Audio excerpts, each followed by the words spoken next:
I am Nicola-Graham, your host today. I'm from Be Change Limited, and I wanted to talk to you guys today about artificial intelligence. Obviously, it's a massive buzzword that's going on at the moment, but I thought it'd be a good opportunity to discuss my personal thoughts and feelings around how you can help your colleagues truly embrace it rather than fear it. I'm not going to be going into real life examples today or system examples. I just very much want to talk about how you get through the first hurdle of resistance to AI in the workplace. Okay, a little bit more about myself. If you haven't been following our page before, or you're not too familiar with myself, I am Nicola-Graham. I am a business change management expert. I've actually been in the industry for quite some years now, and essentially I've worked across lots of different very variable types of organizations, including top 4 consultancy firms. I've worked for FTSE 100s, I've worked for our local government here, I've also worked for our National Health Service here, interesting one, and many global organizations. I have written my own book. I'm a best-selling author of Build, Excite, Equip, where I have simplified the way that change management works for project teams to embrace the activities and take it on as part of your project. So if you feel that you do have accountability in a project or an existing project role today of helping people along the way, then this book is for you, and the methodology and the training is also for you. Check it out on our website. We'll put the links into this, I'm sure, after. So let's talk about what is artificial intelligence. So just to clarify exactly what we mean when we talk about artificial intelligence. What is AI? Essentially, AI means anything that involves creating machines that can perform tasks requiring human intelligence. So these are actually, we actually have a lot of AI already without realizing it, but it can be anything from recognizing somebody's speech, making decisions, translating languages, identifying patterns, you name it. AI is already in many of our industries. And there are actually 2 versions of AI. There's the one known as narrow AI, and this is all about artificial intelligence that specializes in one task. A lot of robots in manufacturing firms, for example, are a great example here. So they will think about, right, what does this human usually do, and what can I do to replicate it? It's very much a one task type of AI.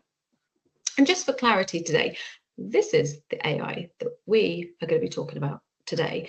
It is the only AI that's actually in existence today, but there is also another one known as general AI, and this is very theoretical. And what that is it's basically aiming to perform any intellectual task that a human can do. So my interpretation of that, and this is obviously my interpretation of general AI is very much focused, is very much in the conditions of thinks like a human. Narrow is doing a human task, a repetitive task. General is thinking like a human. So for those of us that have watched too many movies in the 90s, things like Terminator, you could argue that that's what general AI is. And just for clarity for everyone, and hopefully some reassurance as well, this is something that we don't have today. So today's presentation and talking about AI coming into the workforce is very much focused on this narrow AI today. And I'm trying my hardest to avoid using any specific names when it comes to AI, because I don't want to hone in on one specific company or product, but there are lots of different cases for narrow AI. And we're going to go through those in a generic aspect today. So let's talk about some examples here. Examples of narrow AI can be things like chatbots. Who amongst us has already used a chatbot? If you have used a chatbot, then congratulations, you are already using AI as part of your role. Automated testing tools. For those of us working in projects, this is always an interesting one, because it's focusing on actually how can we automate some of the testing that a human would usually do for us. I'm going to shift myself across the side so you can see the full screen there. Personalized recommendation in applications. So you may have a pop-up now and again on any one of your apps. And bear in mind, guys, this can also be something that you're experiencing at home. So in your home life. So it might be that somebody that you're using some sort of app or some sort of system, and it pops up and it recommends. Spotify is a great one. I said I wasn't going to use names. Damn it. Spotify is a good one, or a music app is a good one, where they suggest some music that you might be interested in based on listening or realizing what you listen to. For me, I get a lot of country music because I listen to a lot of country music, so it's always given me recommendations. Security monitoring and threat detection. Obviously, this is honing in on specific AIs that will really focus on anything that's going to protect us or protect our systems. So notifying us of threat detection. I'm sure we've all had some of those pop-ups before. This is a narrow AI. And then you've also got things like virtual network assistants. So essentially something that's going to support you, recommend the most optimized appointment for you and your colleagues when you're creating a calendar invite for them. Okay, so these are some examples. Obviously, they're not just subject to these. There's lots there. So maybe you're already thinking about things that happen in your systems today that might be considered narrow AI. The chances are they are narrow AI. And this is only going to expand as the technology gets better and we start to embrace it more as people and we start to adopt it. So we have AI in our systems today, but there's still very much quite a big taboo about AI as in general. So I thought, why not discuss how we can start to prepare both ourselves, but also our colleagues to work alongside smart machines.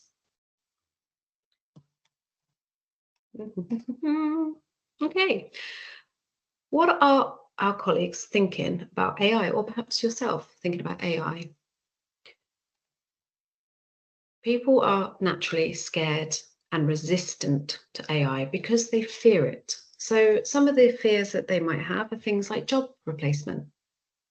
How many of us have, if we're being true to ourselves, how many of us have thought, oh my goodness, am I going to have a job left? If I've got a computer automating all of my things, am I going to have a job at the end of this? After all, robots are cheaper. Okay, so it's a natural fear that we go through, and it's a valid one.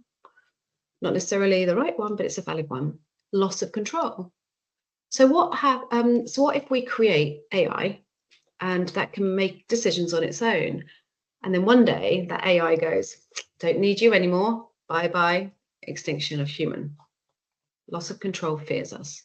Social isolation. I'm very guilty of this one. I'm becoming one of those people that I'm like, I just want to talk to real humans. I don't want to be on a screen. I don't want to be always in technology. I want the human connection. And actually, AI is going to just push us more into social isolation. I need to get my words out today, guys. Sorry. So, I mean, how are we going to connect with other people? It's a valid fear. And the existential risk. It's that Terminator fear. What happens if actually AI starts to view us as a threat and they don't want us anymore? They're going to make us extinct. So these are natural behaviors, natural fears that we go through. And one of the things that it's important to recognize here is that it's natural to have these feelings.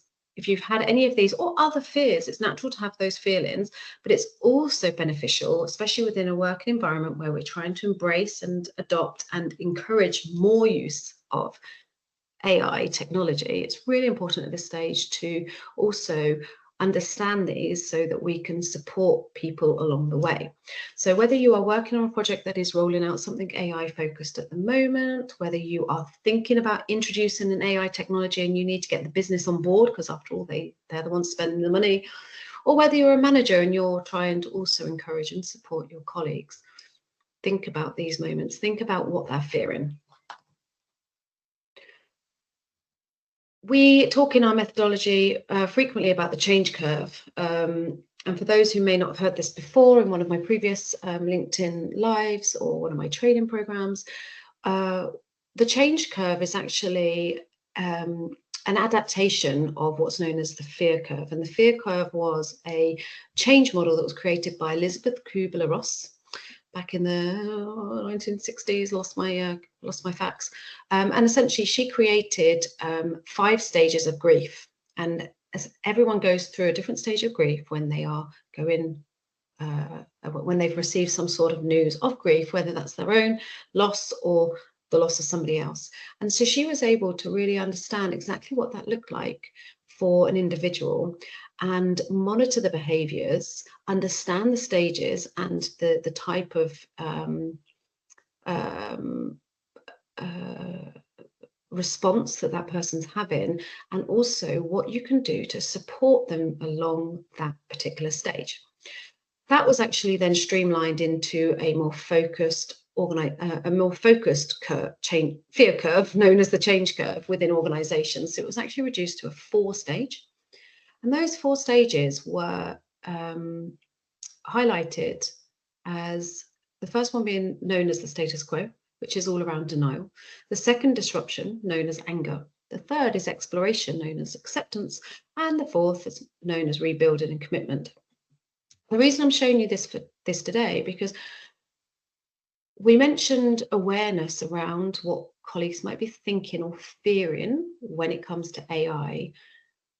The change curve comes into this because those people are going to be going along this change curve at some point when you introduce AI to them. For example, if somebody is now fearful because this AI technology is coming in and they have the risk of losing their job, they're going to go through this this roller coaster of emotions. The first one being that denial. So they're going to go, oh, no, we're not going to do this. We're not going to do this. They're going to stick their head in the sand as such, and they won't actually accept that this is happening to them. So they'll plod along in their normal lives thinking it's okay.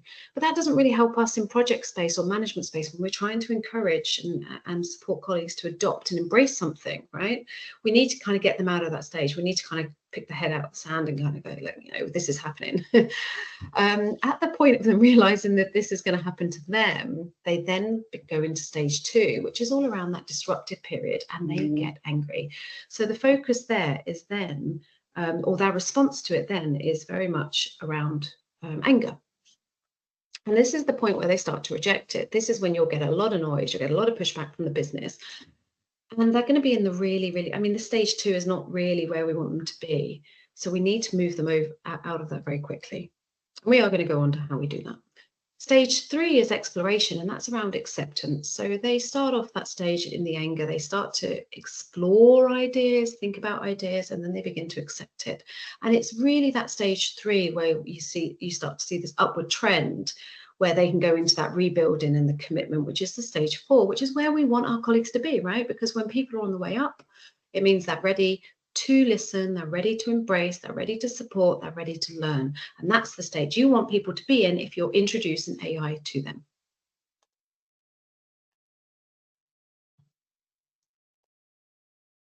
So how do we do this? First and foremost, when it comes to AI and being such a new technology, certainly a new technology that people are hearing more of. I mean, we may have been hearing about this I've certainly been hearing about it for 5-6 years, all AI, but actually it's really beginning to get buzzy now. I don't know about you, but everyone's talking AI, and therefore it's on that path of that growth path. So our colleagues are starting to hear about this. What can we do to support them? You need to work out what they're thinking. I gave you 4 examples of the fear that people are thinking. But actually in your organization, it depends on your organization. It depends on the type of organization you are. Maybe you're a highly technical company that's already embracing technology as a whole. Maybe you have a certain group of people in your organization that are less willing to embrace a AI change. Or maybe it's the opposite. You need to understand what works for your organization. So start thinking about, do you have a good network of colleagues to ask directly in your business? Whom do you know in your business that you can just go and ask this question? Hey, what do you think about AI? Do you know about it? I always recommend encouraging a working group. So maybe you can get, depending on obviously your organization, the side, maybe get a working group together so that you can have a round table conversation about this, and you can really start to ascertain people's thoughts in a formal setting. Or maybe you can share a questionnaire, put one on whatever system you're using, send it out as a questionnaire, get people's feedback. But ultimately, your goal here is to really understand, not surmise, but understand what your colleagues are thinking about when it comes to their AI. Top tips for you. So first and foremost, be careful not to narrow your assumptions based on tech-savvy business colleagues. I'm guilty myself in the past of I've always found myself gravitating towards business people who are really forward thinking when it comes to that technology, or they just really should have been in technology. Either way, it is the wrong it's the wrong format to go to these people to understand what people are thinking, because they're more likely to understand what AI is, and that's not really the group of people you need to understand at this point. So make sure you widen your data points so that you receive that information from lots of people on a broad spectrum. Go to the people who are less tech savvy and ask them what they think. If you're going to be asking about AI, make sure that you give them some sort of demo. Often in human behavior, we don't really care to admit when perhaps we don't know something. So you might find if you said to one colleague or two, hey, what's your thoughts on AI? They go, oh, yes, I like that. But actually, they don't really know what AI is. So before you ask them, give them a demonstration of what it is that you might be introducing to them. Hey, have you seen, I did put a name in here. I feel like I'm being hypocritical today because I said no names. But, for example, Copilot is obviously one of the buzzwords at the moment. Let's look together at Copilot. Give them that demonstration and then ask them how they feel about it. Give them time to express their thoughts and feelings. Obviously, it's important for them to digest this. Everyone digests things in different ways. Monitor and register their potential fears about it. For example, if you're given a demonstration to them, start listening to the kind of comments that they make. Like, I don't know about that. I mean, if that's going to create my calendars for me, then where's my job? There's a fear that comes out without them saying, I'm fearful of this. You can hear it in their expressions and their thoughts. I always recommend that if you need to, depending on obviously what you are rolling out, always lean on a good BA. BAs, this is one of the, this is their job. This is what they're designed to do. Talk to the business and retrieve this information. Lean on that expert. Always lean on your management to support with this exercise. So it's always good to have that management on board. Equally, ultimately, they're the people that are going to be supporting their colleagues throughout this adoption anyway. So you really do need them on board. And then start to recruit change agents. Now, in our B methodology, this is the one thing that we advocate in project teams.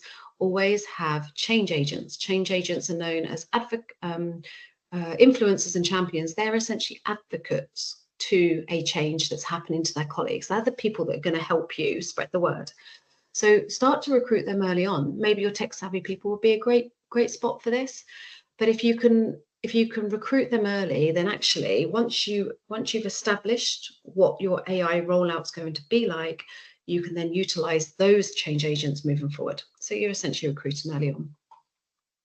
Okay, so we've had the initial understanding of what our colleagues think.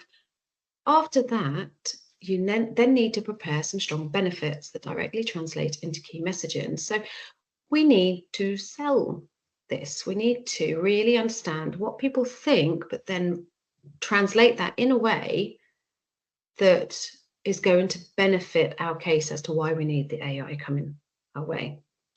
So, for example, have you been hearing those fear languages being used? Maybe you've heard some incorrect understanding of AI. General AI tends to be a really great example for you. If you can think of somebody that maybe hasn't researched that much on AI, but they've, again, watched lots of movies, read lots of books, they might have a really misplaced judgment on AI. And that's something you need to squish straight away, because people are fearing their jobs. They are thinking, I'm not going to have a job once AI comes out. But the reality, that isn't true. AI is not here to replace our jobs. It's not going to do that. It's going to support our jobs. So translating that into solid key messaging is vital to that point. And then you need to think about the key benefits there are for your colleagues. Now, one of the things I always harp on about is, especially in project space, we talk about the project benefits. You know, there's company company financial savings, or you know, security and confidentiality, risk mitigation. These are all obviously project benefits, but as colleagues, we don't really care about that. We want different benefits. So think about the benefits that you can translate what AI rollouts are going to be for your colleagues. Top tips: squish any incorrect facts from the start, but always apply democracy in the way that you reinforce this, right? So again, going back to that, oh my goodness, it's going to take my job. The response isn't, don't be silly. Of course it's not. You know, that's going to be obviously quite rude, or put something on an offensive back foot. But think about a way that you can reinforce the actual facts by mitigating the incorrect facts without being rude. That's really important. Create jargon busting information. So obviously AI is an acronym, and then when you think about AI, you don't understand what it is, and then when you translate that to be artificial intelligence, that also gets a little bit scary. Bust the jargon in this. What that means is that it automates a bit of a human's work, for example. So really simplify the language that you're using. Mentioned before, but key messaging needs to be focused on the benefits for them. We won't really sell any kind of change to the business if you're talking about, actually, you know, it's going to help us with our regulatory compliance. It's not going to hit the masses. You need to change the way that sounds. We're going to keep your data safe so that you can work better. Where possible, ensure the words are simple and resonate. I always say this, but you need to be able to give your key messages to a 12-year-old, and that 12-year-old should be able to read and understand it. If they can't, then it's not simple enough. Do not assume just because you know what these words mean, everyone in your business knows. Another fact, if you're working in global, actually even UK organisations, obviously we are a diverse group of people with different languages or first languages. So not all of your colleagues are going to be reading English the way that you read English. Make sure it's simple and easy for them to digest. Another point just to mention is make sure that you put all of your information that's going on into an internal site. Now, I've put here SPO, which is SharePoint Online, for those who may not know the acronym. What I mean by that is I always talk about knowledge base. Something I go through in technology is create a knowledge base. Have one single source of truth. All of the information needs to go in one space so that everyone can access it at all times. Now, you may be just exploring the idea of opening up an AI system or tool into your company. Start now.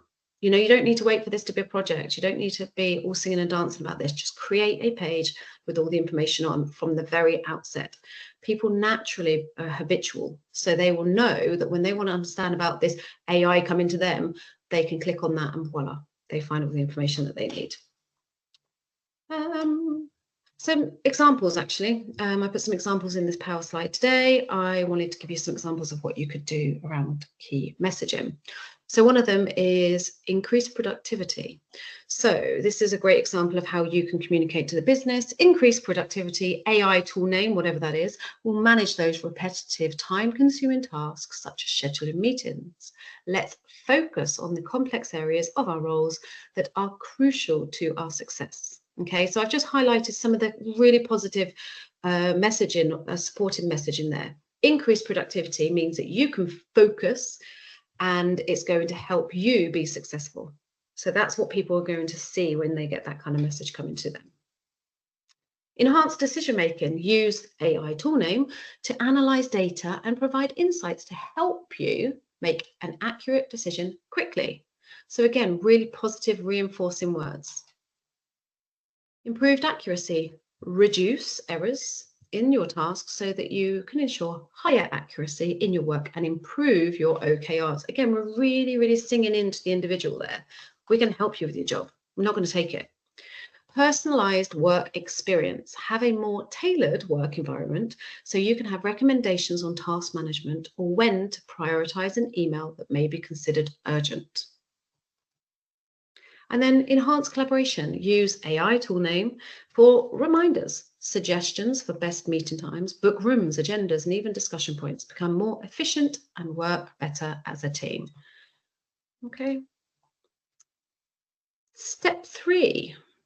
Work with a focused beta group of people to validate their fit for purpose. Okay, so often in these scenarios, we may need to put this into a pilot group, beta group, whatever the terminology you want to use for that, but essentially a small cluster of people that are going to help get on board with the case of pushing out an AI product. And if you already have that decision to do an AI product, then actually the beta group is still going to work for you, because you just need to do lots of things during this particular part of that that project. You need to understand, do those key messages work?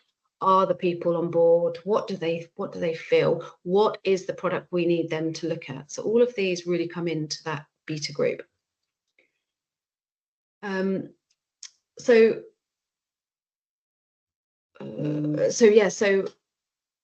top tips. Top tips are, don't have this beta group focused on IT colleagues. You're trying to convince the business to spend their money, or you're trying to convince the business to onboard onto a new tool. There's no point focusing it into IT. IT are the easiest group. You're just making your life seem easy by rolling out to beta group people. You need to go out to the business. Choose that group of beta testers from a variety of roles. We need that for a few reasons. We need to really understand this product fits everybody, but also we need the rumor mills to churn. If you just focus on one specific department, that department could be quite siloed in their gossiping, their communication spreading. Whereas actually, if you have people dotted around, it's like little fires. It's going to create one big massive fire. Be sure some of this group are tech challenged. So if you're going to be doing some sort of rollout where you need to focus on what do we need? Do we need trainers? Do we need a change manager? What do we need? There's no point if all of the people that you roll this beta group out to know the product, because you're at risk of going, well, we don't need trainers because they got it straight away because it was so easy to use. Whereas actually, you need to make sure that some of those people will struggle with the system so that you can really hone in that spectrum of learning needs. Set clear expectations and success criteria and include people usage measures in this.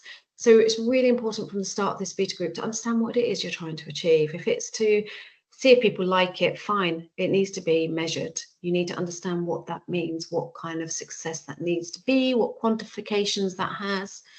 And that also includes people usage measures. If you're rolling this out to a beta group of, say, 50 people, and actually only 10 people use it, you need to measure that, guys. You need to understand why that the other 40 didn't use it. Was it because they didn't want to? Was it because they didn't know about it? Was it because they weren't able to use it? What were the reasons for that? And that will give you a really clear validation. Make sure that people want to be involved in that trial group. There is no point at this stage trying to force people to do it if they don't want to do it, because until it becomes a mandatory product, you're not going to get an accurate result for those people who are going to automatically be quite negative towards it. And then again, coming back to those change agents I mentioned before, be sure that you have them within this group, because they're going to advocate that change, but also all of the future rollouts of this AI tool. i.e., if you have somebody on board now, they're going to be on board all the time. Demonstrations. Now, I'm not suggesting that you need to get a specialized demonstrator into this, but just demonstrate it. Don't expect these people to know what they're doing. Give them demonstrations during this beta group, and make sure you record them. And the reason you should record them is because by recording them, you can actually push them out as the training manual. For example, maybe somebody wasn't able to attend the demonstration, or they didn't digest everything that you were showing them during that how-to demonstration. If you record it, they have it on information. And don't forget to put that in that knowledge site that I told you about on the previous slide. Communicate the outcomes to a wider audience. Now, you've just gone through this beta group. We really need to start screaming and shouting about it. And I think if you create enough noise within the organization, then actually what you'll find is that the noise spreads and more people want to be involved. People hear, oh, there's some beta testing going on, this AI tool, and this AI tool sounds really cool. You're going to get that ball rolling. So your project can evolve, and it can evolve quite quickly. You're going to basically get people on board. So what town halls or all company meetings do you have in your organization? Think about that and start communicating them through that. Can you ask those change agents to help here? Maybe there are managers that can advocate, or maybe there's somebody that, well, any kind of advocation, but can they start telling people about it?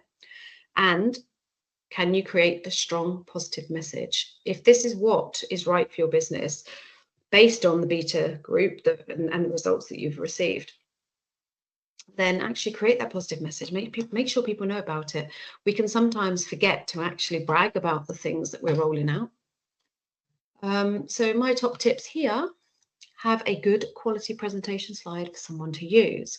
Now, it's not necessarily you needing to present them, or maybe it is, who knows, your organization, but it's certainly important to have that presentation at hand. So if you're going to ask somebody to present it at town hall, make sure you give them something to present, because if not, it's going to fall to the wayside for them, because they may not have the time to create a presentation and they don't really know what to put in there.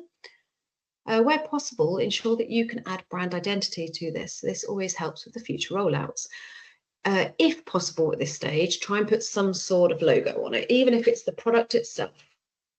The point is, it's all about recognition. It's 5 to 7 impressions for somebody to start taking in a brand. So i.e. they need to see it repetitively 5 to 7 times. So if everything that you do around engagement has that brand identity on it, it's going to imprint in the person, so that even when you come into those future rollouts, you will always have the ability, people will have the recognition of that product.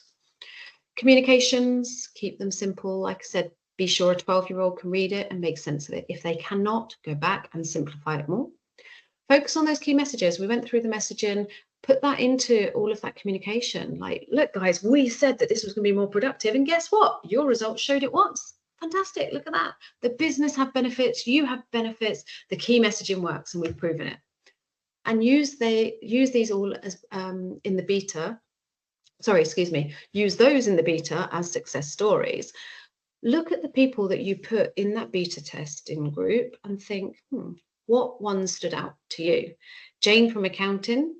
People might know Jane from accounting and go, oh, wow, if Jane gets it and Jane's on board, then I'm on board.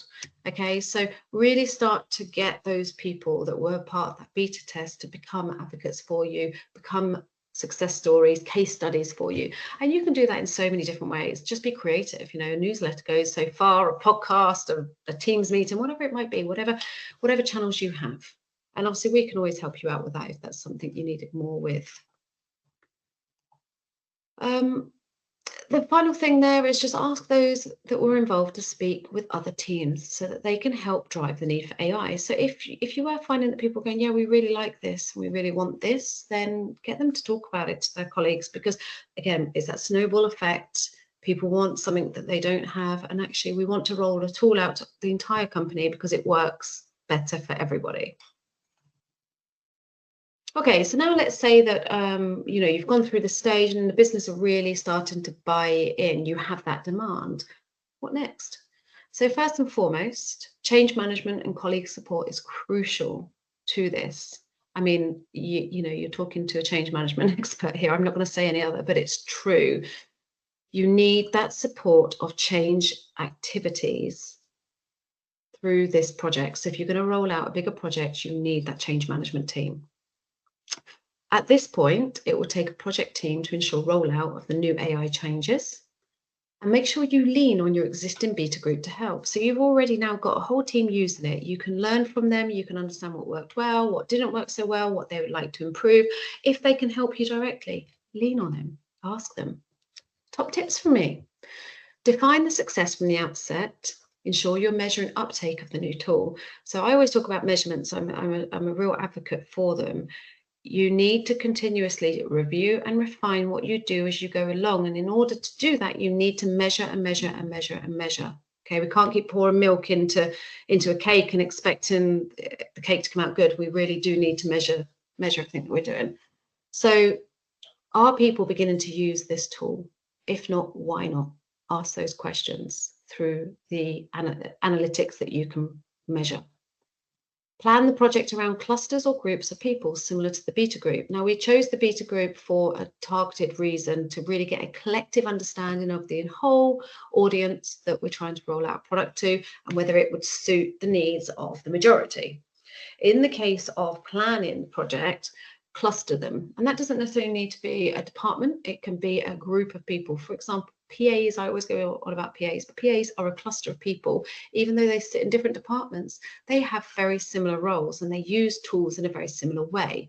What that means is you are able to then determine each group and the kind of impact of benefits it will have for them.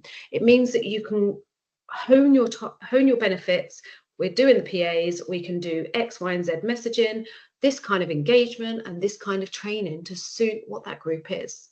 I always, I have in my B methodology, change impacts and group clusters, and it's really focused on that. Create change agents on board soon within the project. You hopefully have got some already from your beta. Use them. Change agents, I go on about it in my methodology. These are your absolute crucial key players. It's like a game of chess. You cannot play them without, you cannot play chess without them. You need them there. Create that brand identity. I mentioned it before. Really start to get that building of excitement and awareness so that people get the impression in their minds, and provide that knowledge platform. Again, I'm repeating this, but it's really crucial. People need that space that they can go to and always learn about everything related to the AI tool, whatever the name brand is, and they know that the information there is sound, it's good, it's clear, it's concise. They will go there, and it stops that kind of constant questions directly to you. You've got that, you've got that shop window, guys. We've got all of our news in here. Go and use it. And most importantly, keep the language easy to read. Again, 12-year-old needs to understand it. If they don't, re-review it. Language is crucial. So that's everything. I thank you for your time today. I hope that you found that useful. I've got some time for questions. If anyone would like to ask any, feel free to put them in the chat, and I can happily answer them for you. Whilst I wait for people to type, if you would like to reach out to me, I do have obviously lots of different channels. Please take a look, poke around our website. You can see all of the products and services that we offer, especially around change management activities and supporting project teams in doing the change activities rather than having a change manager. I also have a YouTube channel. You can go ahead on there where I give you lots of top tips. We have a podcast, so we have our blog.